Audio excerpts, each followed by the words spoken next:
Tukirogorera riboti ingĩ nĩ atĩ mũtongoria wa ngwatanĩro ya Azimio la Umoja niwe Raila Odinga ũmũthĩ nĩ akĩgĩte na mweke wa kwaranĩria na ceceni cia mohoro na makĩria cia kĩmabũrũri na kũrĩa atarĩirie na njĩra nene mathĩna mamwe ma marĩa bũrũri wa Kenya kana mũingĩ wa bũrũri wa Kenya ũkoretwo ũkĩgerera na ũndũmwe na gũkĩrĩra thirikari ya Kenya Kwanza na makĩria nĩ kĩrĩa augĩte nĩ gũkorwo makiunĩra ritho mathĩna ma Kenya. Tuharĩrĩirio nĩ mwandĩki Tũtikagĩra wa Gĩtĩru. Protest is seen to be dialogue because of that formation of that bipartisan group. Mũtongoria wa mwaho wa Azimio Raila Odinga netetirie ũrĩa borithi mahũthĩkire ũru kũguraria Kenya arĩa maumĩrĩte hingo ya mũrũrũngano wa gũtetia ngarama igũrũ ya mũtũrĩre akiuga nĩ mathire mũgarũ wa watho ũrĩa wathaga maabithaa a borithi.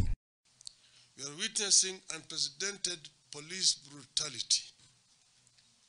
We are also witnessing an unprecedented phenomenon of the state resorting to armed militia to quell protests.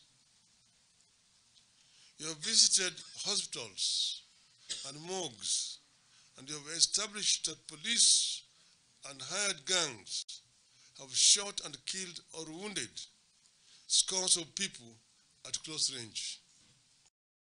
Some have been shot from as they fled or in a position of surrender. These protests were about the cost of living, excessive taxation, and they will continue as such. The protests are Section 37 of the Constitution. We are left wondering whether the Constitution has been suspended or the Constitution itself is a lie. Aciucagia riboti akĩgena ugĩte ya Kenya maregania riboti ĩno nĩ magoti marĩa maihũrĩte riboti-inĩ ĩno akiuga gũtirĩ thirikari agithagia mũtũrĩre wa ikari ya bũrũri wayo na njĩra ya kuongerera magoti nĩkũ Kenya ũndũ mĩrũrũngano nĩ citizens supposed to do when the government ignores their feelings, views and circumstances. In the run-up to the vote on what is now the Finance Act, polls showed that more than 90% of Kenyans rejected it. But we know that respect to high cost of living by raising taxes the way Kenya did. All other countries embrace policies that ease the pain. Kenya embraced policies that worsened the pain.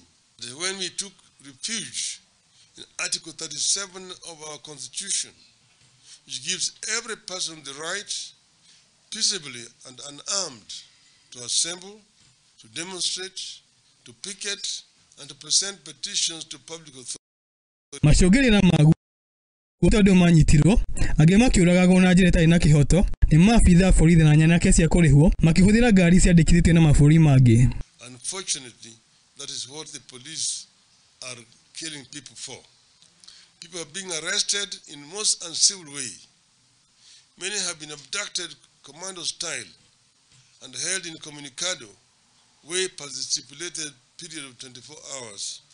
Both police and hired goons trailing, arresting and shooting people from unmarked vehicles and those with foreign number plates, raising the question of whether these are police or thugs. Nĩarĩkĩtie na kuga bũrũri watongoria thirikari ĩrĩa yahũthĩrire njĩra ya ngũngo ya wathani na atĩ bũrũri nĩ ũrĩte mwerekera. The developments here are therefore very worrying. I fear for my country.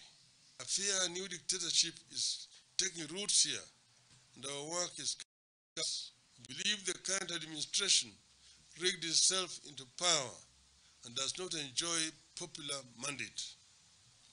We believe Kenya is on a wrong path and that could impact many countries in the region and lead to a major instability.